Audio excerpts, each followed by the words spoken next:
தந்தை, மகன், தூய ஆவியாரின் பெயராலே ஆமென். இயேசு கிறிஸ்துவின் அன்புமிக்க சகோதர சகோதரிகளை உங்கள் அனைவருக்கும் கிறிஸ்து இயேசுவின் அன்புகளின் வணக்கத்தை தெரிவித்துக் கொள்கின்றேன். இன்றைய நற்செய்தி பாகமானது லூக்கா நற்செய்தி 8ஆம் அதிகாரம் 4 முதல் 15 வரையிலான திருவாக்கியங்கள்.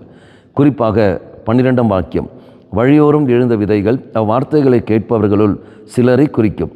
அவர்கள் நம்பி மீட்பு பெறாதவாறு அலகை வந்து அவ்வார்த்தையை அவர்கள் உள்ளத்திலிருந்து எடுத்து விடுகிறது. அலகை எவ்வாறு உள்ளத்திலிருந்து எடுத்துவிடும்? அப்படி நம்ம உள்ளமானது தூயாவை தங்குற ஆலயம் என்று நமக்கு தெரியும், தெய்வம் தங்குற ஆலயம் என்று தெரிந்தும் எப்படி அழகை உள்ள வருகிறது? அப்போ நான் என்ன செய்கின்றேன்? பிசாசுக்கு நான் வழியை கொடுக்கின்றேன். அவனை என் உள்ளத்தில் வருவதற்கு நான் வழியை கொடுக்கின்றேன். தெய்வம் என் உள்ளத்தில் இருக்கிற தெய்வத்தை செயல்பட நான் அனுமதிப்பதில்லை. பண்பாந்தர்களே, வார்த்தையை கேட்பது மட்டுமல்ல, கேட்கின்ற வார்த்தையை நான் அனுமதிக்க வேண்டும், செயல்பட அனுமதிக்க வேண்டும். அப்போ செயல்பட அனுமதிக்கவில்லை என்றால் தீமைகளுக்கு தீய சக்திக்கு நான் முக்கியத்துவம் கொடுக்கின்றேன். அது அங்கே செயல்பட்டு கொண்டு என்னை தெய்வத்திலிருந்து பிரித்து விடுகிறது. ஆக சிந்தித்து பார்ப்போம்.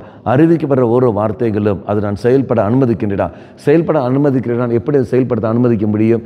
உதாரணம், மன்னிப்பு என்ற வார்த்தையை நான் கேட்கிறேன் என்றால் நான் என்ன செய்ய வேண்டும்? மன்னிக்க வேண்டும். என் குடும்ப அங்கத்தினர்களை மன்னிக்க வேண்டும்.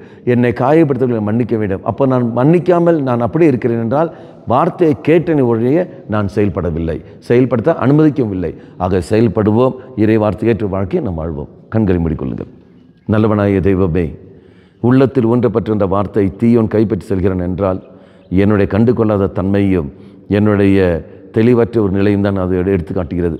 ஆகவே அந்த நிலையிலிருந்து விட்டு மாறிக்கொண்டு தீமைக்கு இடமில்லாமல் இருக்க நீரே எனக்கு துணை புரியும். அம்மா மாதாவே, தெய்வ மாதாவே, எங்கள் மாதாவே, என் அன்னையே, விசேஷமாக எங்களுக்காக பரிந்து பேசும். ஆமேன். தந்தை, மகன், தூய ஆவியாரின் பெயராலே ஆமேன்.